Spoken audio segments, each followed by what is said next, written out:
Hello, and welcome to the My Empty Hands podcast, where we have conversations about Kempo and learn about practitioner's journey. I'm Reggie Darden, and I have with me Scott Marker, a high-ranking black belt in Kempo, and we're just gonna have a little chat and just talk about Kempo and whatever else happens to come our way, and we'll just kind of go from there.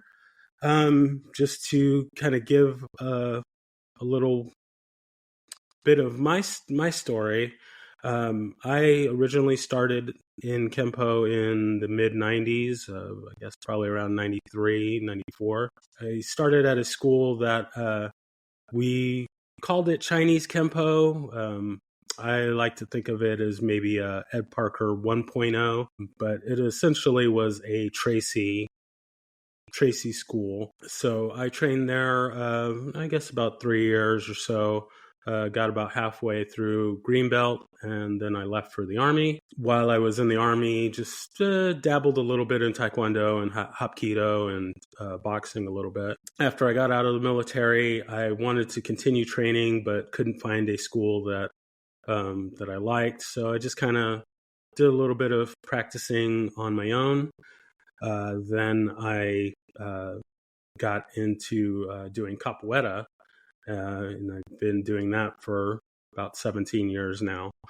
As far as getting back into the Kempo journey, I found an American Kempo school here. I'm in Dallas, Texas. And I started, I guess, about two or 3 years ago, and I've just been really, really loving it. One of the big differences that I've noticed at the school that I'm at now is that really leaning into the Ed Parker principles and philosophies and that structure was really eye-opening to me. In my previous school, much love to them, but we didn't do freestyle, we didn't do the sayings, we didn't do the pledges, we didn't do any of the terminology. So I feel like now I've just gotten into so much more. I've gained so much more knowledge by the time I got to orange belt than I did being almost a brown belt before. So that's been really eye-opening experience for me. Just loving the training and loving hearing people's stories about how they got into not just Kempo but martial arts, and just love talking to people. So that's why I now have this podcast going, and just want to hear people's stories, and hopefully others will be able to get something out of this as well. So Mr. Marker, I will throw it over to you to just tell us how you got started in Kempo and when you got started, and we'll just kind of go from there. Perfect. Thanks for having me, Reggie. This is what I love to talk about Kempo. I'm hoping today to bring some unique angles to it that maybe people haven't heard before, and then also some great stories from founding Grandmaster Ed Parker. And one thing I want to say up front, I like on social media stuff, I always put founding. I got this from Dennis, senior Grandmaster Dennis Canasser. And he said he likes to call him founding Grandmaster. So that's what I always call him out of respect. But to make it flow better, I'm not going to say, I'm going to say Ed Parker sometimes, and I'm not going to say founding Grandmaster every single time. Just that, no disrespect. Just want to say that up front. No, so that's great. I started when I was, I'm talking 7th grade, and there was a guy here named John Latourette, and he had like a 6-month introductory course or something like that. So I started with him. My grandpa took me down there, and then it just wasn't a fit for me. And again, I was, 7th grader or something like that. And then years later, I was at a tournament, and there was a guy there that was really good at sparring, and his name was Daryl Little. And I started under him, and then he actually ended up underneath another Kempo guy for a while, and then ended up going underneath Skip Hancock. And again, just like Skip Hancock, Grandmaster Skip Hancock.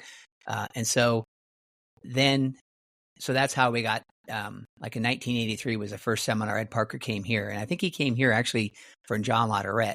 And so, but even though I was under him, that was just years before. And so Ed Parker was here and Skip was here, Daryl was here. And we were called Idaho Freestyle. So we were doing some of the forms and stuff, but we fought a lot. And he ended up being a full contact fighter. So our school, even at one of the seminars, Ed Parker years later said, oh, they're a fighting school. Yeah. They might not have the best forms, but man, they can fight. And so I like that. So that was kind of the background. And then Daryl ended up getting cancer, unfortunately, but he made it through, but it was rough. And so he left. And then Rulon Day, who's one of my good friends, he kind of took over the school. And then I kind of was an assistant instructor underneath him. And through that, we just got exposed. Oh, and then that's when both of us went underneath Skip Hancock.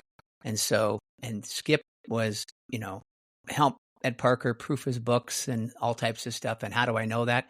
Because, which I'll get to, I heard Ed Parker and him talk about, hey, thanks for proofing that part. What would you think? And they talked back and forth. So Skip a lot of times would help proof a lot of his stuff he wrote. Anyway, so we went underneath him. And then I kept going to Ed Parker seminars every time they were around, and he just took a liking to me. And I think also I kind of, it was funny prepping for this podcast. I kind of went back and kind of made a list of all my stories and stuff. I'm like, wow, what an honor, Anyway, so I just have some great stories. So I started going down in 85, I went to the internationals for the first time, and we slept.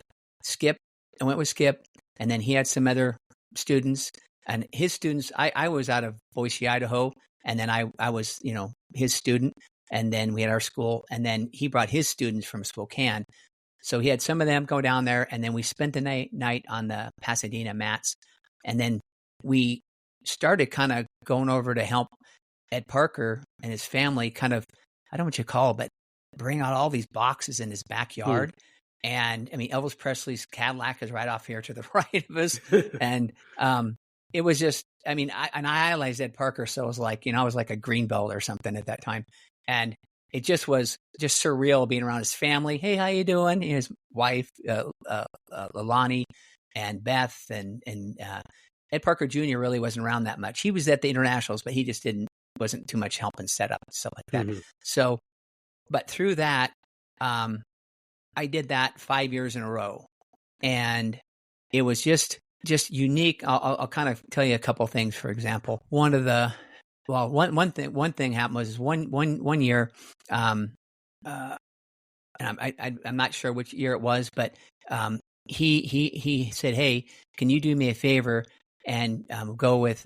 And I think it was Darlene, but go over with Darlene or Beth, it was one of them, over to the Long Beach Arena and take pre-registration money. So I went over there, and I'm not kidding you. We had a little metal box, and there was so much money that I was stuffing it in my pocket. I'm not kidding you. It was mad. And he gave me a taser because he told me to watch over her, make sure nothing happened to her. He didn't say it. He just said it really. And I'm thinking, looking back, he should have gave me a gun. Yeah, it was just a different world back then. But that's when he started. There was those type of things that I was such an honor because he just had such faith in me. I idolized him. And so there's a story. And then another time, this was, I actually had to check the dates on this. This is probably in 89. Anyway, I think it was. Anyway, so again, he comes up to me, he says, "Hey, you going to do me a favor?" He said, "There's a martial arts movie star here." And he says, "I don't know if he can fight." And he goes, he can defend himself. Plus, I don't want some crazy person in the crowd going after him. So could you just watch him for me and make sure nothing goes wrong? I said, "Sure."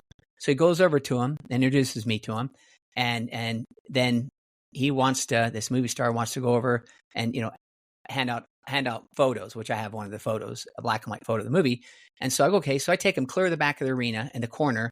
So it's all, no one can get behind us. And we set everything up so that we had single file. Somebody could come around and get a picture with him. It was anyway. And then, so this, I'll tell you a couple other things, but I'll go to the end quick. Is I didn't know who he was, but it was Jean-Claude Van Damme promoting his movie Kickboxer. And I talked to Dennis Ganasher about this, and again, senior grandmaster, but we talk all the time. Great guy. And he's if you want to get somebody about the history of Kempo, bring him on here. He's like an encyclopedia of Kempo. He knows everybody, everything. Anyway, he was there that time. He's definitely someone that I definitely want to speak with. He'll come on too. He's a friend of mine. He's a great guy. So, and funny as hell. And so, I would have someone come around, and a lot of women would come around, and he had like these denim jeans on and a shirt, kind of a Western type shirt on. And she'd say, "Could you do something?" And I'm at the table's right in front of him. He picked his leg up to his chest and shot it out, and he's hugging her. I'm like, holy smokes, that guy's flexible. And then, so we probably did that for, I don't know, close to an hour. I don't know what it was. And then they announced that Jean-Claude Van Damme is giving out photos and letting people take pictures. A freaking riot. It was just massive amounts of people.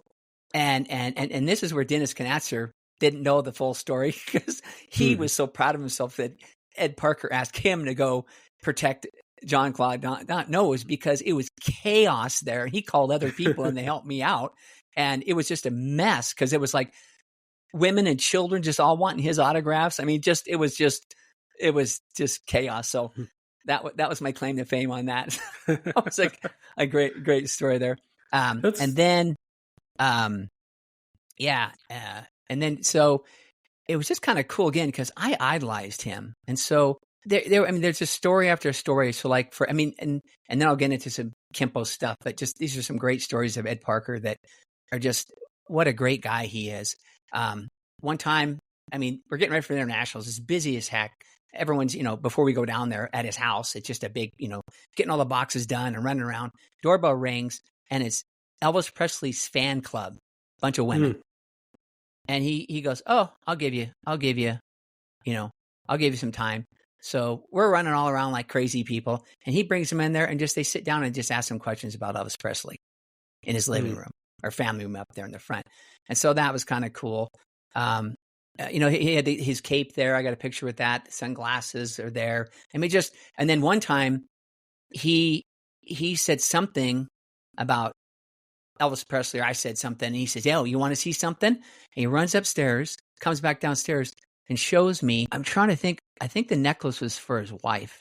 It's in his book, his Elvis book. But anyway, he shows me this thing Elvis got him, and shows me all the Elvis just got him a lot of stuff. Anyway, so it's fun things. And again, I'm like a green belt, and he just treats me so nicely. One time he mentioned something, and the thing was with Skip, when I went down there, I was the consistent one, and Skip, but I was a consistent one down there, always helping out. So that's why I think, looking back, I think he took a liking to me, because I was helping him out, and his family liked me, and especially Bodie, his son-in-law, best husband, really liked me, because I collected all that stuff, and we would be digging stuff up, and all of a sudden there'd be a 1965, international program. He goes, "You want this?" I'm like, "Yeah." And then he took me up front and their house, and Ed Parker's house, and up front there, and because he knew I collected stuff, and he opened up this thing, went in there, and there were just stacks of magazines and programs, and and it was rotten. Some of it rotten away. He just kind of picked down a couple and goes, "How about that? You want that? How about that? How about?" He gave me a whole bunch of stuff, which I thought, anyway, I was just a big collector of him. So another kind of cool thing is somehow I brought up, I heard that he played an instrument or something. So he ran and got his ukulele, and I can't remember what Beth played, but he played it in his living room. And I asked Skip, like years later, I said, "I don't remember you being there." He goes, "I think I was sleeping." But he sat there, and it might have been someone else there. I don't remember. All I know is the way he played it was just, he banged he would drink and bang turn his hand over and whack it on the ukulele. It was just cool. Again, all this stuff, just fun stuff. Anyway, and so just, it really means like, so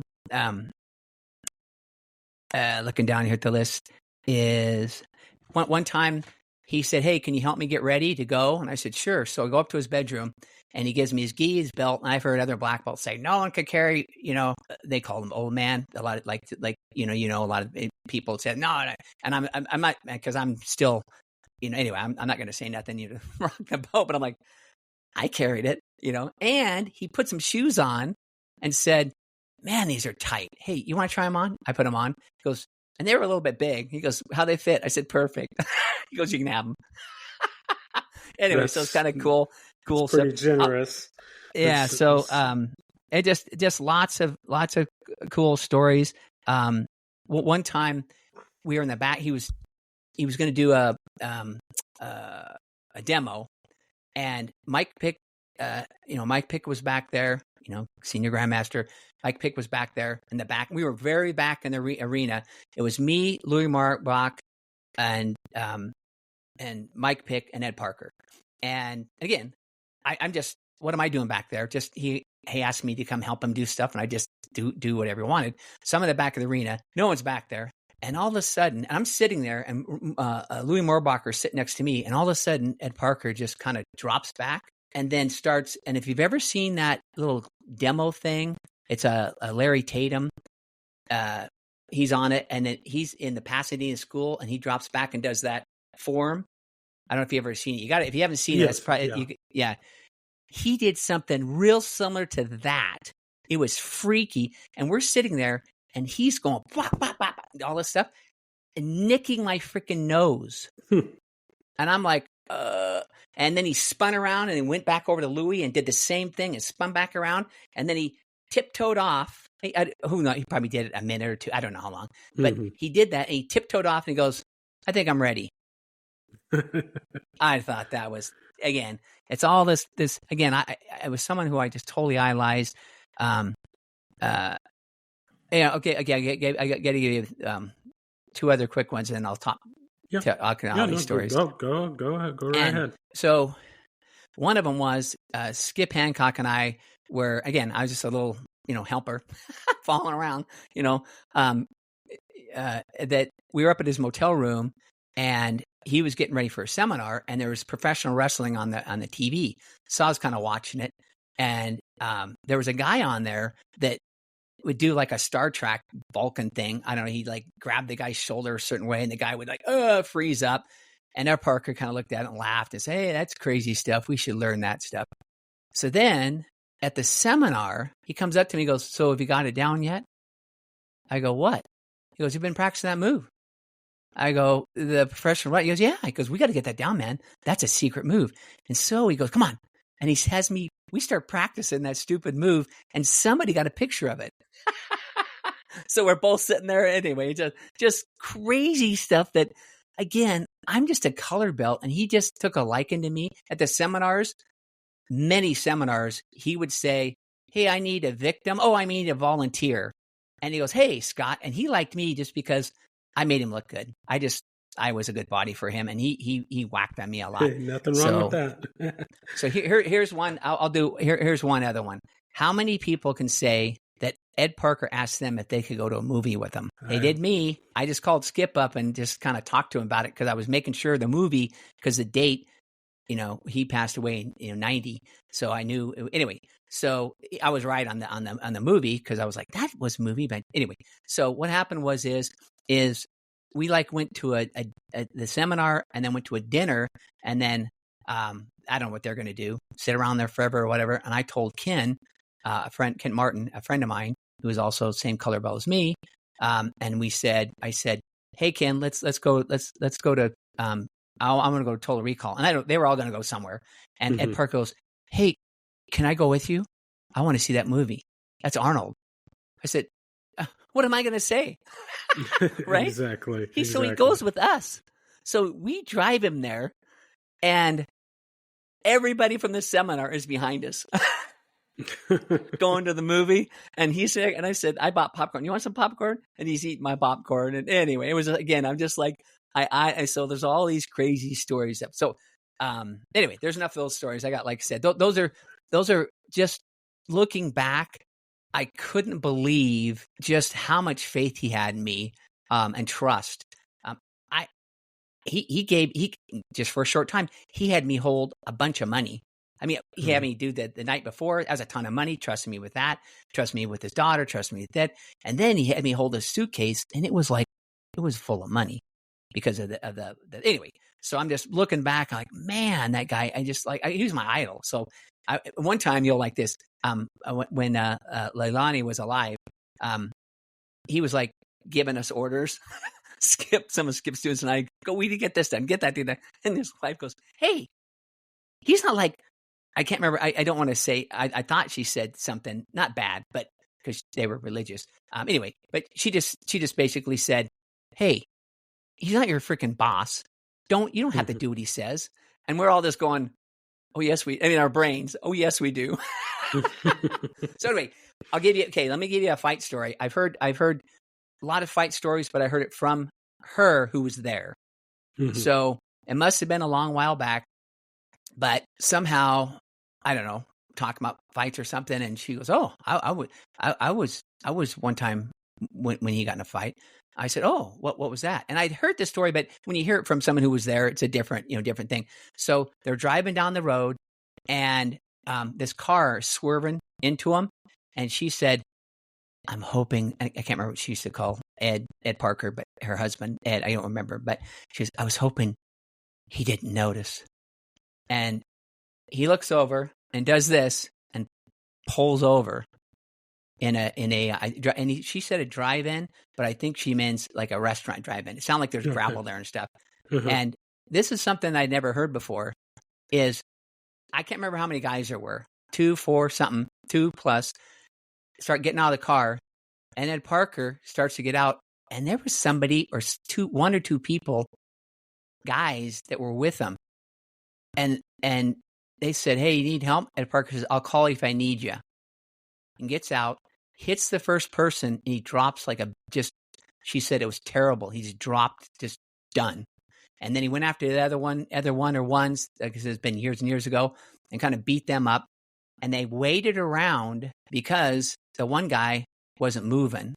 So once he started moving and coming back awake, he started cussing.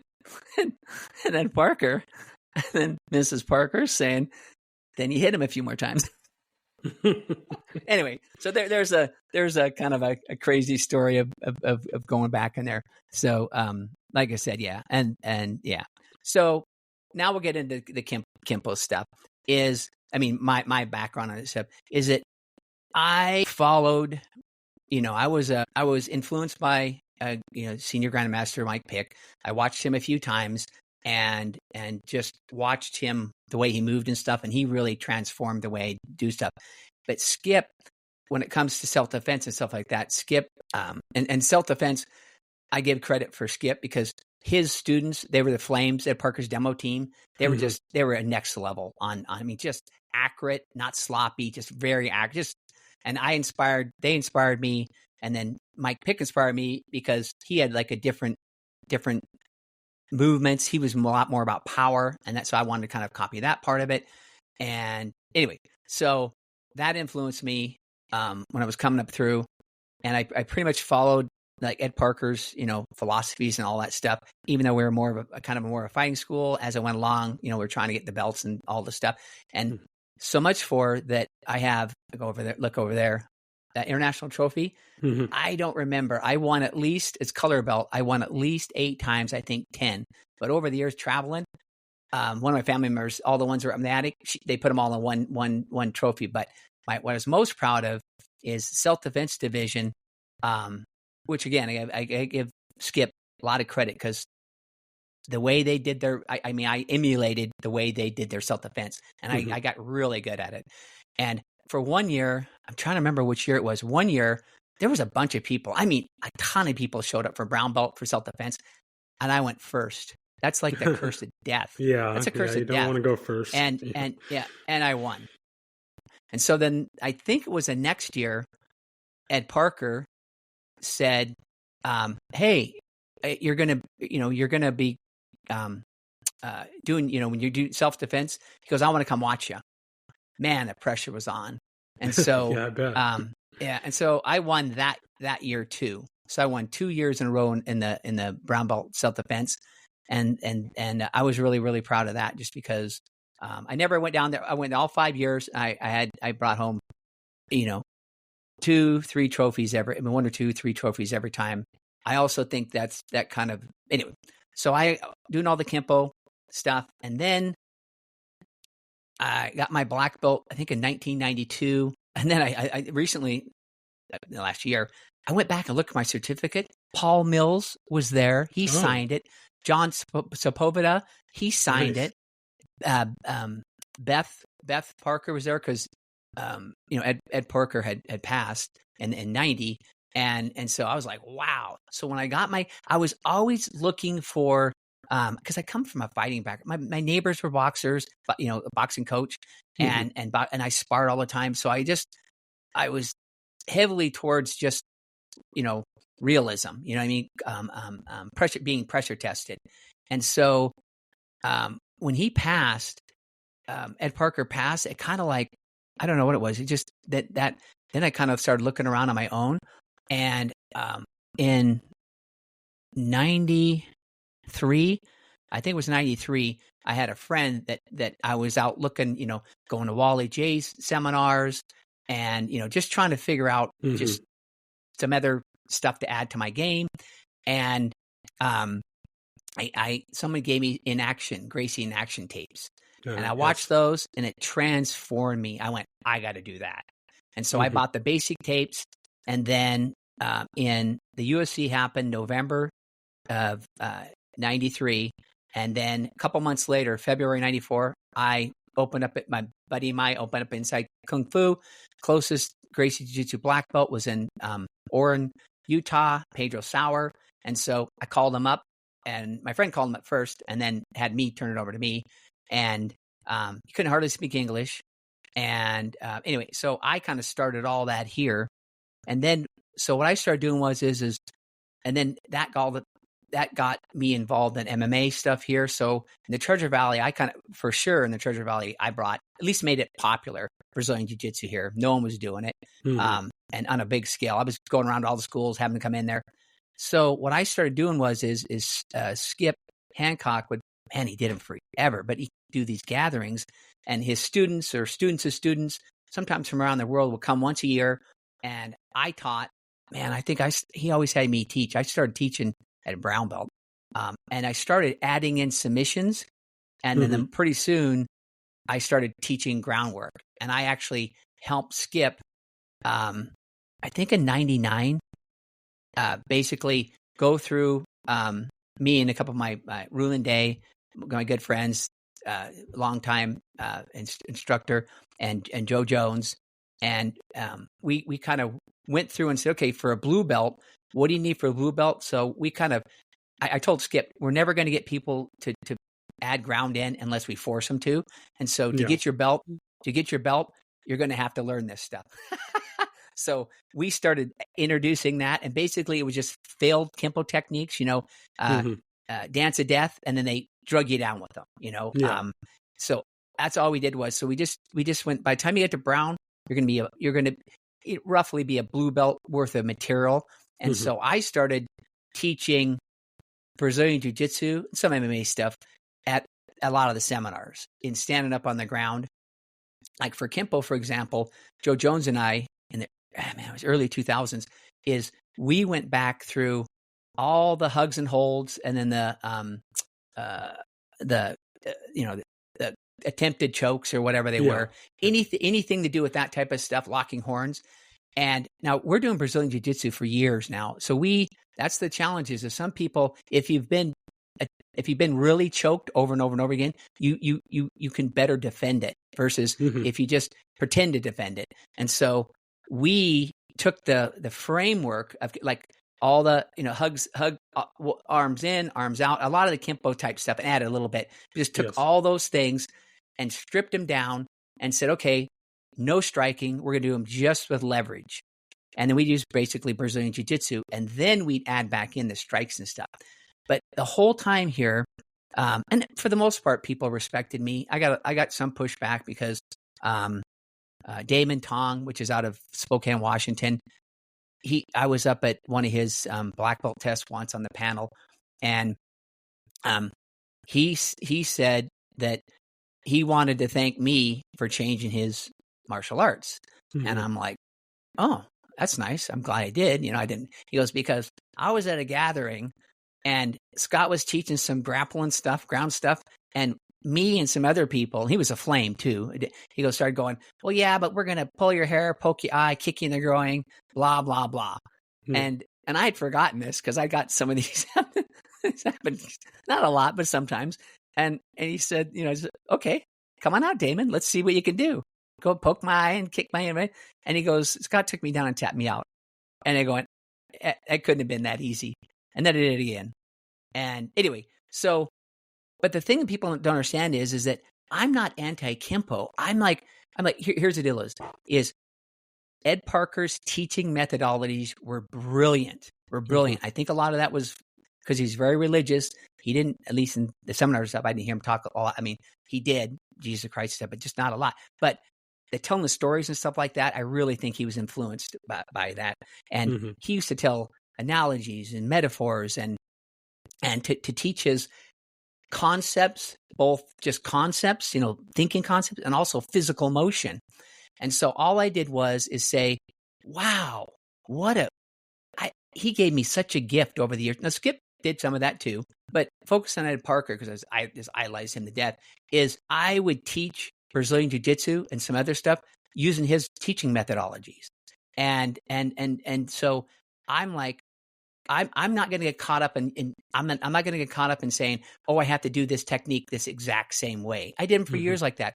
I just feel for me and some other people, I think this way increases your chances of success. That's all I used to do. And so, or there's like, for example, for years we did kicking set and stuff. And I said, what the heck are you guys doing?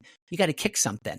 So we started doing kick set and then doing with the bags. And then I came up with kick set G, like 1 and G2. And all mm-hmm. the first one was just kicking set on the ground. And man, and I had a guy that was Randy Anderson, who was a black belt in Kempo, and he was like one of the last guys that knew every single technique exactly the way it was and perfect, and he could kick like a mule. So he helped kind of us understand how the kicks change on the ground and how you can, the bases and how you can base better and stuff.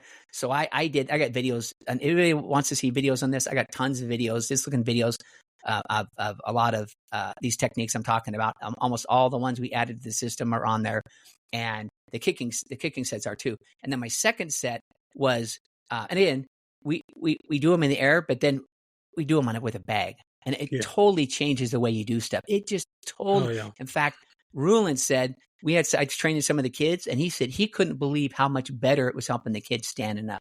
It was because just kicking stuff. Anyway, so rather than, being negative on me, I'm one of Ed Parker's biggest fans. I idolized him, and what he gave me as a gift was teaching that how to break down things.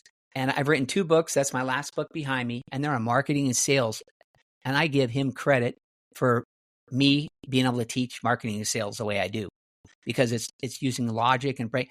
And like, for example, I used to say sophisticated basics, but the sophisticated and basics so I changed it to refined basics. But I would tell people like I'd be training non-Kempo people, Brazilian Jiu-Jitsu people, and other black belts and stuff would copy my teaching because they liked it so much, just saying, refined basics. And this goes back to my Kempo background. Refined basics are learning a move, and not learning 6 new moves, but learning 6 new details or 3 new details to a move you already know to make it better. And it's a whole, and all that stuff was heavily influenced by Ed Parker. So no disrespect at all, just because I chose to do other physical motion to handle confrontations versus sticking straight to the old stuff. So I don't, I did years anyway. I just so that's where I get. And then over the years, I had more and more people that at times were like pushing back to me, coming back and saying, hey, I really appreciate you, Scott, because you've helped me a lot, because by doing some ground, it's helping my stand up too, but by learning better leverage and stuff like that. So I don't, so that's kind of my a big piece of my background. Yeah, that's something that, say what you will about the early UFC, and that, yeah, it was essentially a commercial for Gracie Jiu-Jitsu, but Yep. one of the things that, the big thing that came out of that is realizing that it's not just, one style doesn't have everything, and that, you do have to, modify and grow with the times, and be able to fight in the different ranges. And Yep.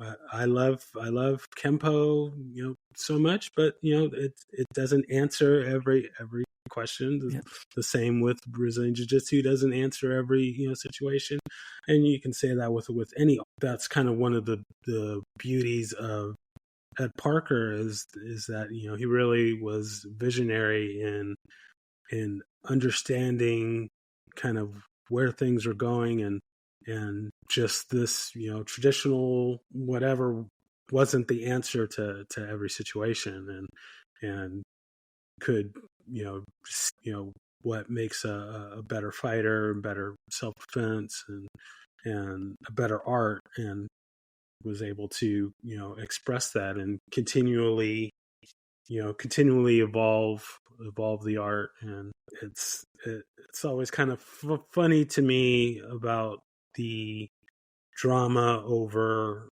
traditional, oh well, Mr. Parker wouldn't want Poe to be this way, or he Yep. would never. And it's like, the reason, kind of one of the reasons why he's so beloved, is because he was constantly evolving and constantly changing things. And not to say that just forget all the traditional stuff, but everything has its place. And that's one of the reasons why, like, I see MMA as its own thing, because it's lost some of that traditional, I don't know, respect, or the Mr. Miyagi lifestyle. Yeah. But yeah, you have all these different kind of arts mixed into it, but I don't see it as a martial art. I see it as a combat sport. And I wish that we would get a little bit more of that, I don't know, humbleness, or just kind of respect for the art and each other.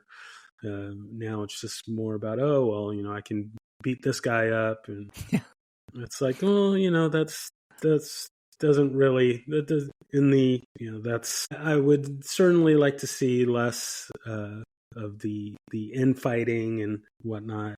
But we'll stay away from the drama and the politics. But yeah, that's the thing. I was like, he was being a just a color belt and stuff. I kept out a lot. I just wasn't around the drama. You know what I mean? I heard Ed Parker say a few things to people in front of me, and I just never repeat them. And it wasn't bad. Just there's politics crap always going on, that stuff. But again, I try to keep the positive side of things. And like, Ed Parker was always trying to improve. And so, all the positive sides of things, that's what I always kind of do for him and give him credit. Again, other people can say, oh, you should be doing this, Scott, or that, or whatever. It's like we can all have our own journey, but I give him total respect for the way I teach, and I can teach, I can teach Kempo stuff. I can teach Brazilian Jiu-Jitsu. I can teach marketing, sales.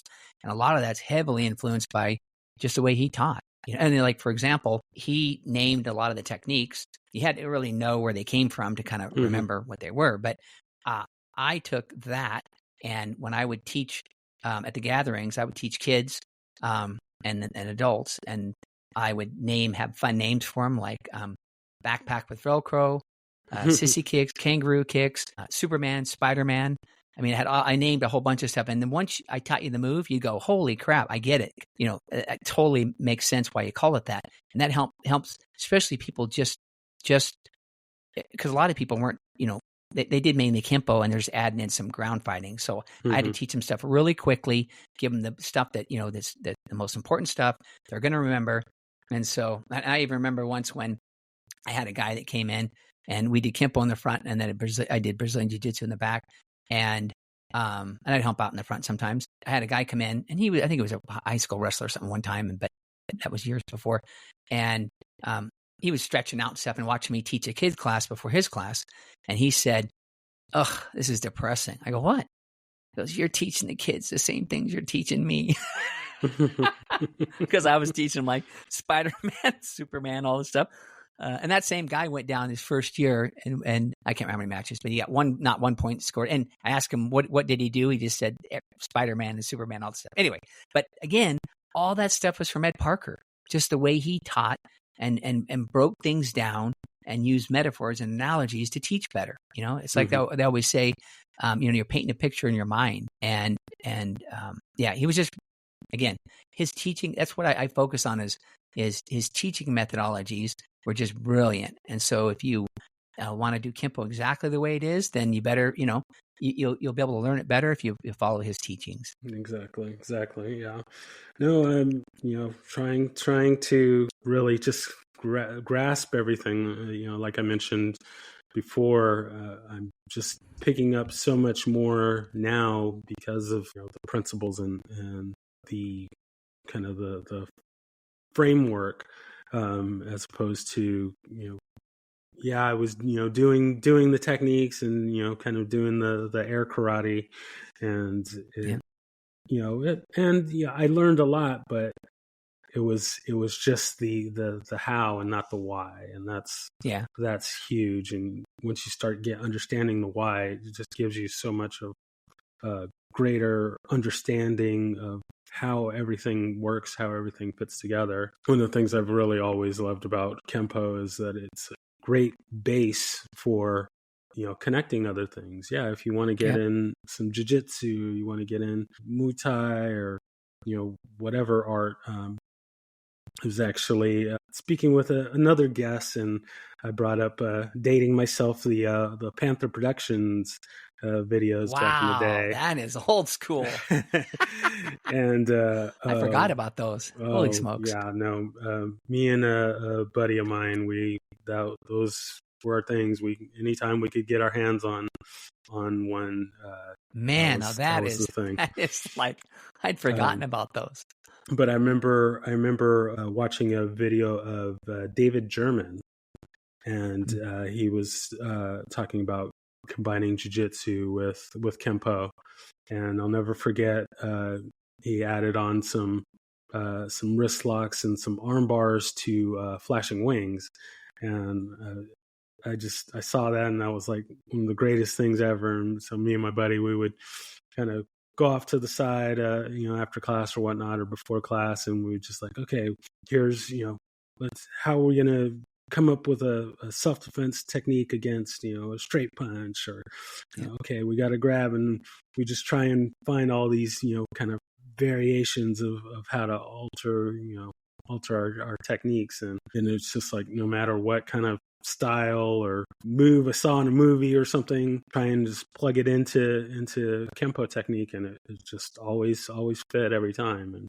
so I've always really loved and appreciated that, and it keeps me coming back to it all the time. So yeah, and at one he did this a couple times. At one seminar specifically, man, it was years ago. So again, I was color bell or something, and he was like, I'm trying to remember if Skip was there too.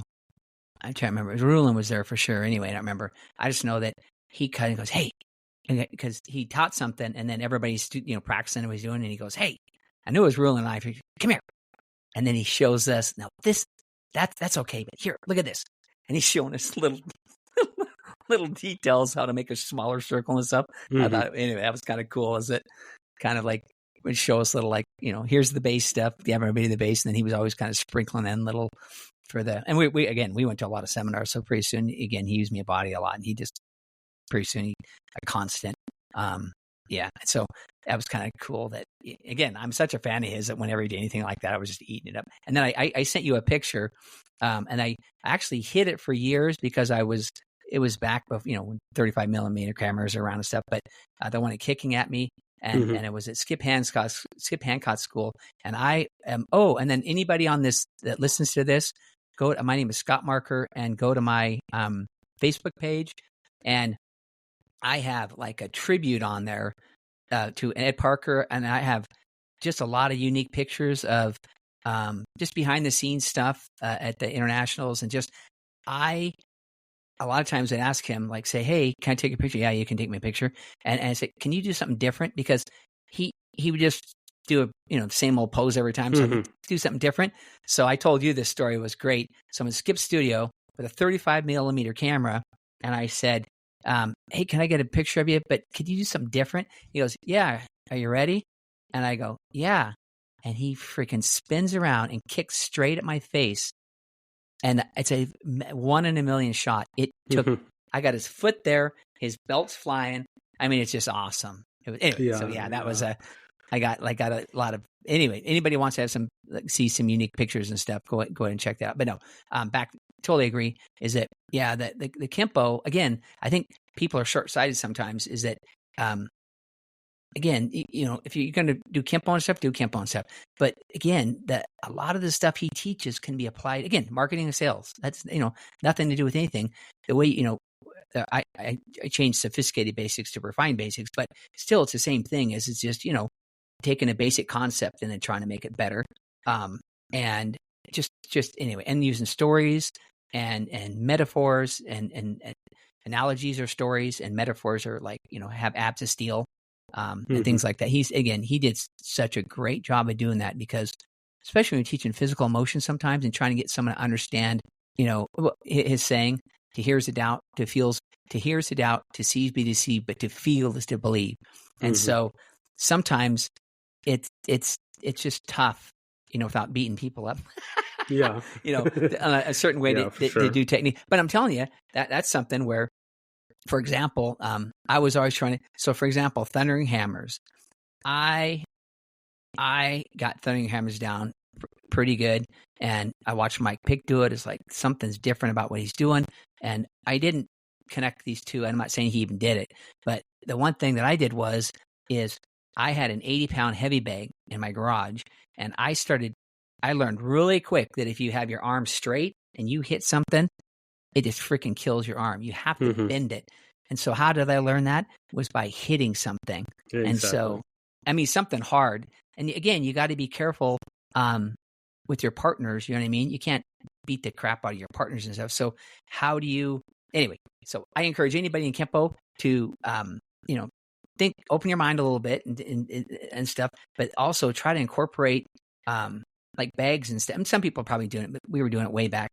Back in like the late 90s, is that doing 5 swords or whatever technique you're doing, have the person hold some mitts so you can hit them. Practice on them, but then hit it anyway. And again, it will. Ed Parker saying, "Feel is to believe." When you actually hit something, kicking set. If you're having your students practice kicking set, okay, that's good for form and stuff but have them practice on a bag. It will help them adjust what they're doing, so that when they do spar and they want to kick somebody, it'll be a lot closer. Anyway, so I agree wholeheartedly. I just took my green belt test, and congratulations. I've been doing this for a while now, and you think you have a pretty good grasp on it, but then on the test, I had to do all my techniques on a live person.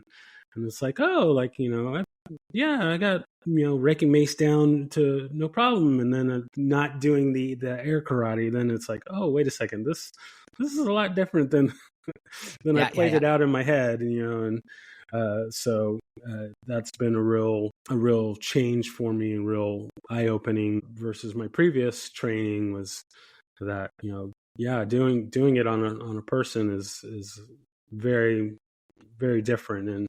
And you really don't get the same understanding of the mechanics of a technique until doing it on a person. So but you do I say you do that more. Yeah, I say you do both.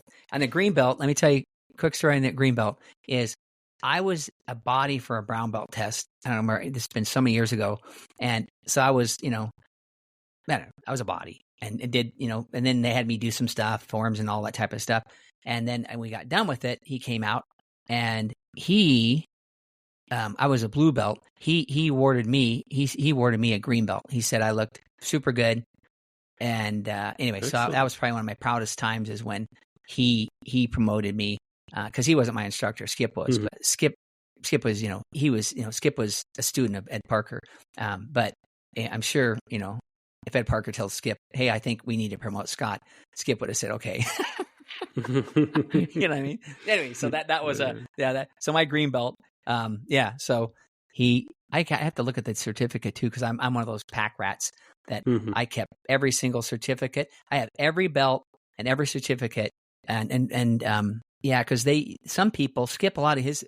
Even though I was a Skip student, but I wasn't directly there. I was kind of indirect student. Some of his guys used to dye the belts, but I actually kind of stayed with what Daryl used to do, which is every belt you got. You got a new belt every time you got promoted. So Mhm. I was out in my shed and I was like, open up this box and all my martial arts weapons and stars and all my belts are in there. And I'm like, wow. So it was kind of cool because I hung them all the way up, yellow to black.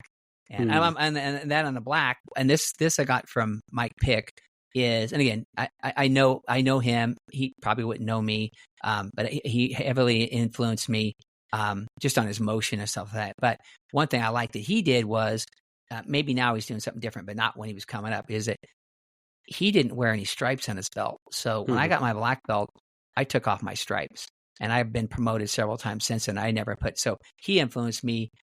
Just I don't know why. I just never wore stripes. I didn't. I was focusing on being as good as I could be and as good as an instructor as I could be. And sometimes I thought, I don't know, sometimes people got caught up too much in their rank. So I thought, I'm just going to put it aside. And again, overall, I'm really lucky because I just didn't get a lot of politics. I mean, it was wonderful. I mean, just in my own little world. Go up there and train, and and so like I said, he like him and his family were just super cool to me. I can't thank. I mean, I appreciate this because going back through, it was such an honor that he did so many things and trusted me so much.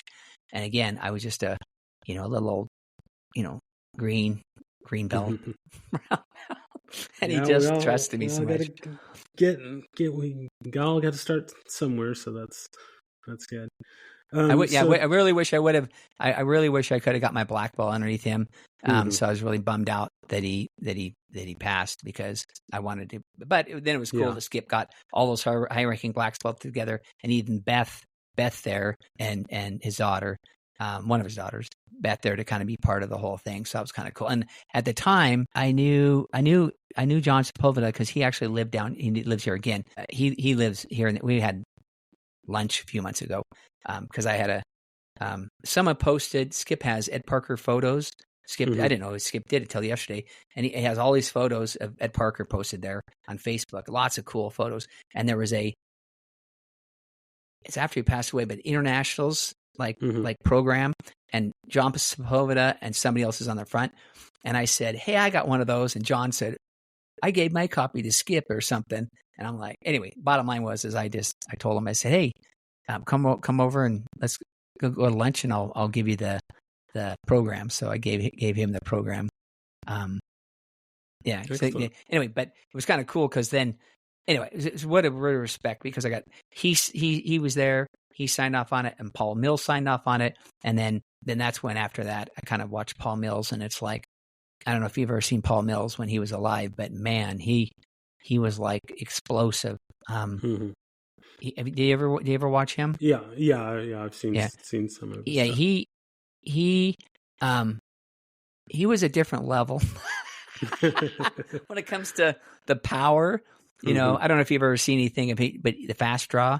But if you go on, he was a fast draw, like one of the top in the nation and all this stuff. And he was up at Skip's once for a seminar, and Ken.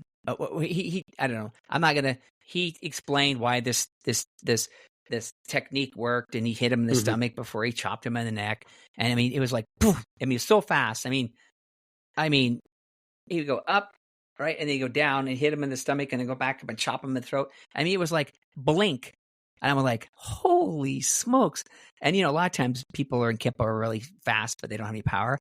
And so Ken Martin, he had this philosophy that he pulls it so fast that it pulls your blood. I don't know if that's true or not true. I just know it's supposed to make you sick and all this stuff. And so Ken's going, and he goes, anybody want to feel it? And Ken goes, I'll try it. So he does a technique, and it's blinding fast. But not just anyway. And Ken then drops to one knee and just said he said it was weird. It wasn't like he got hit but it made him sick to his stomach. Anyway, so yeah. So Paul Mills, I was fortunate to have those type of people. Good deal. All right, so to kind of close things, got a few I don't know, little fun questions to throw at you. One would be a favorite technique, or if you can't pick one, maybe 2 or 3 of your favorite techniques. Well, in the olden days, Flashing Mace was the one that I thought was so cool because he did a variation of it in Pink Panther, one of the Pink Panther movies. He did it, but he hit him low. So that was one of my favorites. Thundering Hammers I liked because of Mike Pick, Senior Grandmaster Mike Pick, and but I liked real simple ones later in life because I'm like, if I got an altercation, Mace of Aggression, I'm telling you, I because of Mike Pick's influence and stuff, and Skip too, is that I could hit really, and I practice hitting a bag. Just the hey, I don't want to fight, and then I mean, that's probably one of my favorites because I got it down to where I really, if I got an altercation, I really felt that I could put the one whack, and then I could do the rest. But just that one initial move, I would be definitely in the winner's seat. Gotcha. Next one would be, do you have a favorite form or set? I actually stopped doing the forms. Once I got in a black belt, then I kind of dumped them and I stopped doing them. But I always liked short form 1 because I did it with strikes, and so I would and I would do it like moving forward, not back. So I do it backwards and forward. So I kind of changed the variation. I kind of modified short 1 a lot and taught it a lot of different ways. So that was one of, and I did all those other forms. But that was one of my favorite ones because I thought those basic movements, I could strip them out and then teach them like how to hit people with them, be offensive versus defensive. Gotcha. Okay. And then last one, if there is someone that you wish that you could have trained with, whether they be currently alive or dead, or fictional or non-fictional, or maybe even possibly somebody that you have actually trained with before, like who's somebody that you wish you could train with? Man, I'll tell you, I just, Paul Mills and Mike Pick, I would have liked it. I mean, I went to seminars with them, but I never really trained. Either one of those two would have been fun just to kind of see if I could pick up different ways, So those are two that just when I watched a lot of people work on bodies, and those two people, a lot of people work really fast, blah blah blah blah, and the guy just stands there. But I watched both of them; they could like move a guy's body. I mean, with the power. So probably either one of those two would have been fun to work out with, just to see if I could, add more to my game. Awesome. Oh, thank you so much for your time and your stories. And no, I really appreciate it, Reggie. And again, I hate to dump all the stories on you, but it's like there's so many unique stories that I just like haven't really talked about a lot of them. I mean, to one-off to people, but never. And just what a wonderful person he was, and a lot of his family. Yeah, no, I love the stories. I love hearing them, and my wish is for this, to be a platform for people to share the stories, and something that I definitely want for this is to kind of get the wide spectrum. I mean, obviously I'm going to try and get, the OGs and the kind of people Dennis that you Knatzer is an expect. OG. He's the I won't get too much in this. I had some stuff that Skip gave me that had like history. I mean, just like association that made Ed Parker a master, and I'm like, holy smoke! I mean, not that just anyway. And I call up Dennis. Holy smokes, that guy again. He's an encyclopedia. He just anyway. Yeah, so I encourage you to get him on because he's like I'm definitely going to reach out to him. And he was an international champion. He fought a lot, and yeah, he just brings a lot to the game. And he's a Kempo. He's a Kempo. I mean, he bleeds Kempo. So. I like it. Okay, well, before we wrap up, is there anything else that maybe you wanted to throw out there? Or no, I just want to thanks for the opportunity and thanks for just sharing. Let me remember again how lucky I was. I really was. I was very lucky. Right. I know a lot of people that never got to work out with them or train with them. And I just I feel this privileged. All right. Well, thank you so much. And thank you. We will talk again soon. Awesome. Thank you, Reggie. Thank you.